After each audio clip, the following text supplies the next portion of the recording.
For days now I have noticed that the girls who went to the feminist study class, they were the most sublime nubile beauties I had ever seen. Why did such enchanting creatures that they were going to such a study class? It figured.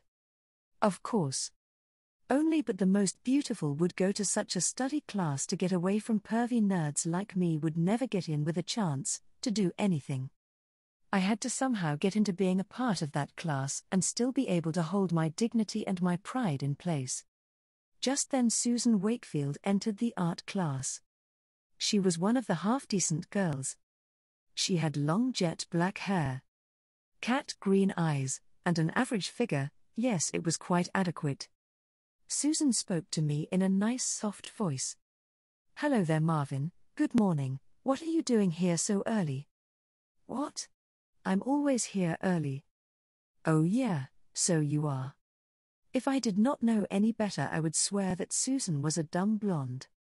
I then got out my artwork, which was, to say the least, truly perfect. But I decided to tease the dumb girl for my own amusement. Actually, I need to make a few adjustments to this artwork I am trying to finish. Susan came across over to look at my masterpiece. She looked at me confused. "But Marvin, your artwork is by far the top best piece of artwork that has ever been produced in this art class. Your artwork is positively flawless." Those words of high praise were poetry to my ears. But I decided to tease Susan further. "Thank you, Susan, but one has to be critical of one's own work, so that one can become a true grandmaster." Susan gave me a look of shock. But she defended my pride no end. "Then you truly are a grandmaster. To be able to see mistakes in your own work to improve perfection is the mark of a true grandmaster. But Marvin, this artwork here is already beyond perfection." "Well, then I thank you for your high praise of me. I shall in that case keep this artwork exactly as it is." Susan gave me one of the nicest smiles I had ever seen.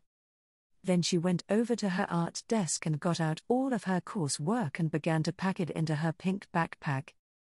I looked at her, not out of concern, but out of curiosity. "Are you not going to stay?" "Sorry, no, Marvin, I am being transferred." "Transferred? Why?" "My parents are moving to Oxford and they want me to attend the university there." "You are to attend Oxford University?" At this point, I was gutted and very, not extremely jealous. Darn, why didn't I think of getting myself transferred there? Say I might just do that.